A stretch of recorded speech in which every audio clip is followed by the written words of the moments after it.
Thank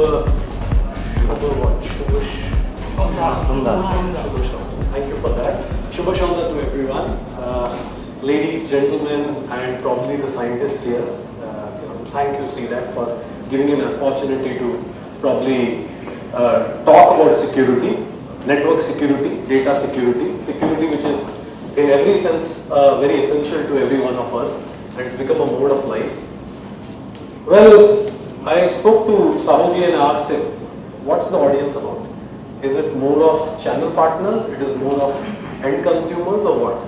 And the challenge here for me is, probably, he said it is 80-20, but whatever I could see in the last half an hour, it is more on the end consumer side. So I presume I'll try to relate to both of them, because my topic, how I changed it was, how to become a SAR. Most of us know about VARs, value-added resellers, which only a customer can tell what value they add. But probably I'm trying to add something called a security added resellers or security embraced resellers who are into the field of network security or want to get into the field of network security. So there's a huge demand for SARs out there, and somebody who know the technicalities of things, which is very important. Whenever we talk about security, we feel we put an antivirus, our job is done. Or we put a lock, probably that there will be no theft. Or we put a security system or an alarm, the things are done. So there is always going to be a human element around security. So that is a sort of a disclaimer before I start. Because many people after my presentation would come back to me and say, boss, if I take a product, nothing will get breached, right? I will not be hacked. My data would not be stolen. So there is always going to be a human element on how you implement the best of technologies also. Anyway, next generation threats.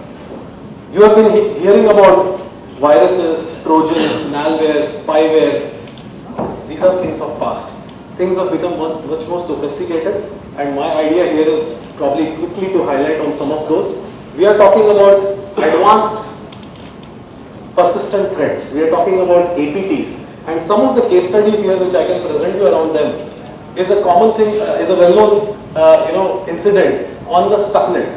Stuxnet was an incident which came into light where Iran was posing a threat to some of the probable nations who expected them to become a nuclear armed state. And there were countries, governments around the world which were trying to probably ensure that this particular program or so-called program of theirs gets jeopardized and probably failed. And it did happen, didn't it?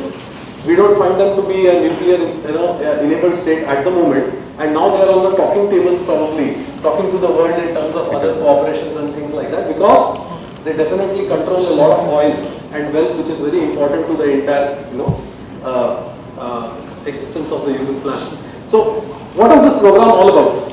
It was infecting a zero-day vulnerability in a Microsoft operating system. There was a malware or a program which was infected onto these scientists' laptops. Such seminars are always there where OEMs offer you free pen drives and other freebies, and we do generally use them, definitely. And what happens with this, what gets transformed on your laptops, sometimes there are programs which you execute like videos, which may be very normal, or it will be not cause any harm, or something which will not be detected by your antivirus systems on your desktops. But these are programs or bots which will get infected on those laptops or on those systems. These systems will reach the corporate networks, so maybe it did happen in this case. And then this was the first incident of a worm which was actually infecting the SCADA systems of the Iran nuclear program. SCADA systems which work on the PLC language and which were giving out wrong readings to scientists. I don't want to detail all that, it's all available on the Google. With this wrong readings, the whatever enrichment program they were doing around were giving them the wrong information, due to which probably the program got jeopardized. And after its mission was over, the program got self-erased. And I think there is a timeline, 24th June 2012, the program got self-erased, and it was probably enough to probably make Iran rethink in terms of what it could. So this could not be done by a script kiddie or a hacker. For this you require big intelligence, governance out there, and persistent approach to probably penetrate the organization. India is also moving towards probably nuclear power resources. and there are different threats and challenges which will be, poses to us also. Because not everything is manufactured by the government. There are sublets, there are auxiliary industries or companies which come around them which manufacture key components for this. So these are some of the things which we could see. I can highlight a few things down the line. Ransomware or scareware. We see the era of malwares, scareware. Scareware or ransomware where just a program running on your system can encrypt the normal files, operating files of your desktop or laptop. Whereby if you probably try to execute them, this could be a MS Office file or it could be a video file or anything like that. And if you try to execute them, it will say that the particular file is encrypted. And if you need to run that, please transfer this so and so money, get a key for it. We will give you a license key or whatever, and now then you can run the file. Actually, the file belonged to you. It suddenly got encrypted because of some program which is actually installed on that. So this is one again mechanism which we saw in terms of ransomware. 2013, we saw an era of sophisticated attacks on Indian organizations, B2B customers, government organizations are definitely an easy and a prime target for them, generally speaking of. We saw the era of a simple High Court judgment by Madras High Court talking about probably blocking piracy or an anti-piracy prospect for a couple of movies so that they can't be downloaded over the internet. That's what the Madras High Court wanted. What did the ISPs do? The ISPs blocked every file sharing so-called tool or site which used to do file sharing. So like so-called activists, there are these hacktivists or activists like, I call it the anonymous. The anonymous, by their name itself, don't know if there is a single entity or a group of people or a nation behind it. So these activists only believe in one thing. They're activists. They believe in complete freedom of internet. And when they saw that the government of India is putting some clamp on the access of internet, it immediately launched a brute force attack on most of the government websites, organizations, even companies which are into online, I would say e-commerce, and they were very badly impacted. What this highlights is they had the best of security systems. Still, they were vulnerable. They were vulnerable because of things which are a prospect in network security. Because network security cannot be looked at just by locking or putting a firewall and then you think that your systems are secure. You need to look at other dimensions and some of things which I will probably discuss. India is also not behind. There are cyber criminals in India who have found to be launching some cyber criminal activities. Hangover is one of so-called operations, which came into light, where it was found that the bot installed on systems in US was talking to a server in India. When I say bot, I hope you understand it's a program which will scan a PC for a specific type of file. It could be a CAD file of certain pipe designs, which would search for that and try to transmit this information back. And it was then decoded that such a type of program is doing this activity, and there were so-called control servers which are found to be in India. I don't want to go in detail, but this particular image talks about certain attacks even found on Indian origin from northeast, all parts of the country going back to their land. There were a lot of wrong propaganda on the social media networks, wrong videos which were shown. So some videos which will talk about over a WhatsApp or we send over a Facebook link which will say about certain crash or things like that, and people will start clicking that and going through it. What will it result to? The execution of that file. It could be a wrongly propagated stuff which could actually lead into a lot of nuisance around, and it could relate into a lot of chaos. It could also relate into a lot of other problems for the country. Fortinet has come out with Fortinet, if known to I think most of the people know us as the network security leaders. We came out with a threat risk report for 2014. Some of the things we highlighted in this was passwords are going to be dead. So most of the SMBs also who are sitting here, they may think that what username and passwords on the systems are going to be dead. Yes, because today even your son, who may be a 10-year-old who knows how to operate the internet or go and search over Google, can just type something called as keylogger. Keylogger is hundreds of such variants you can find of this tool, which can be installed on any system, and you can come to know of your username password. corporate sitting here would have given VPN access to their so-called users who are on the roaming profile. They go into a cyber cafe to access their corporate networks. They type in a username password. What happens? That's it. And he may log off, he may go, but after that information is captured. So beyond username passwords, you need to know the one-time password which gets expired. With a combination of both the things, you will be allowed to access. So this is what happens today. All your credit card transactions, you need the OTP.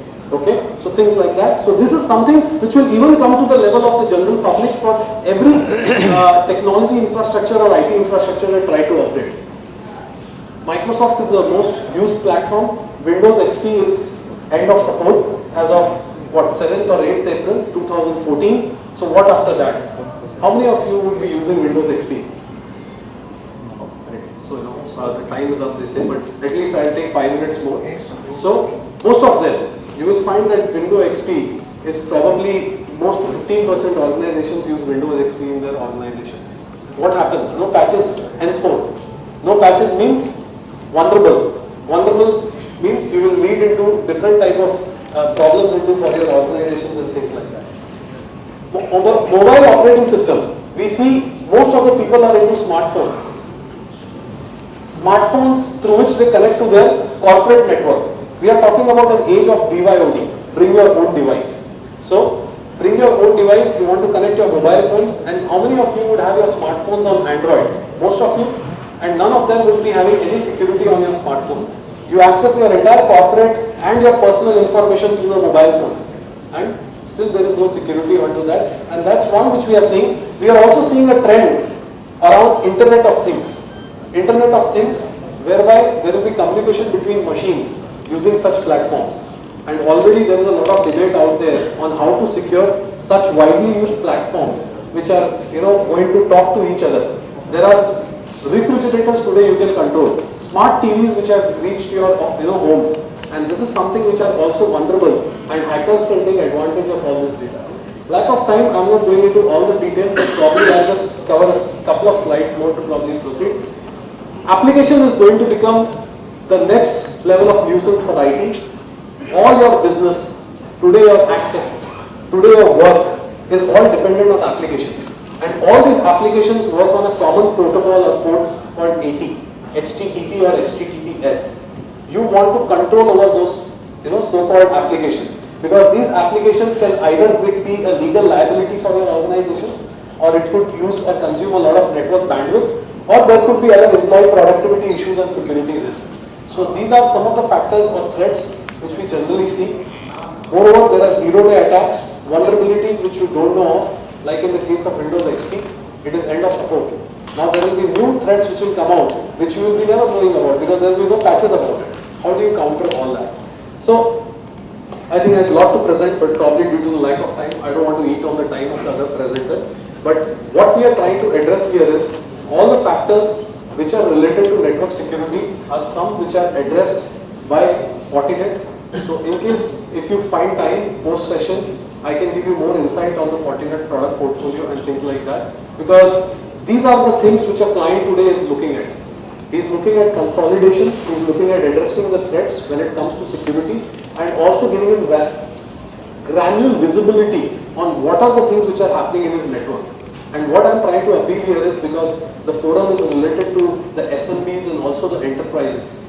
Fortinet as an OEM addresses right from the home user segment to the telcos of the industry.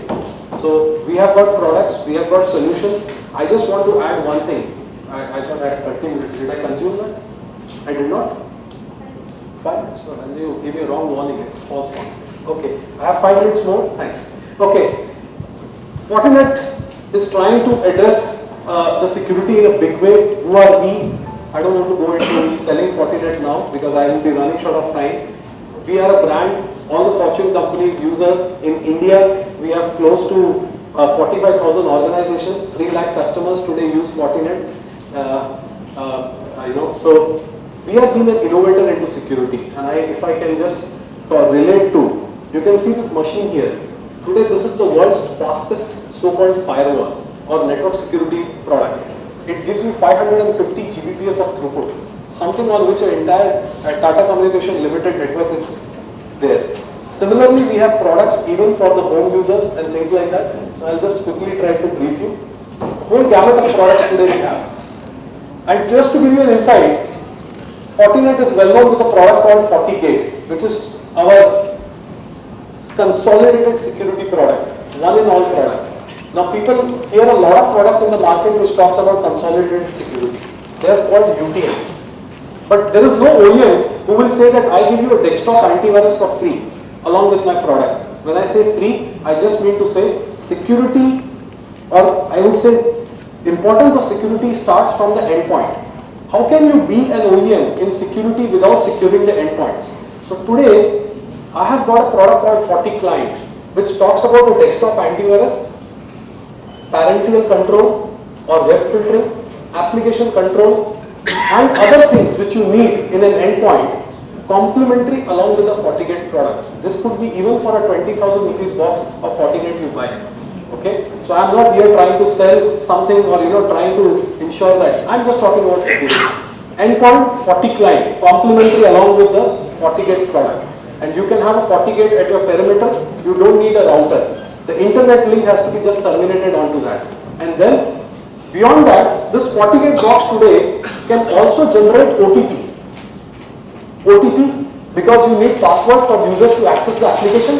The FortiGate box will just be connected to a SMS gateway and it will send the PIN number over email, over SMS. Now, if I am right, 100 user organization thinking about security and will be scratching their head. Here, Naveen, I need to do this also. Then I need to buy this product. I need to do this. I need to buy that product. So that's not the case with Fortinet. A single product, will do all that for you. People who want to go Wi-Fi. People who want to go Wi-Fi and want to implement Wi-Fi technology because Wi-Fi is going to be the next Ethernet, or the connectivity medium. What would they think about? They would think about all those Wi-Fi vendors out there who will be selling them equipments and also talking about a controller device to manage all of them. Today, that's how enterprise Wi-Fi works. A FortiGate box has a Wi-Fi controller inbuilt. So there is no extra cost to it and things like that. So anyway, lack of time. Thanks for your opportunity. Probably I could detail more on security once and if you have any queries, we have a stall there. Thanks.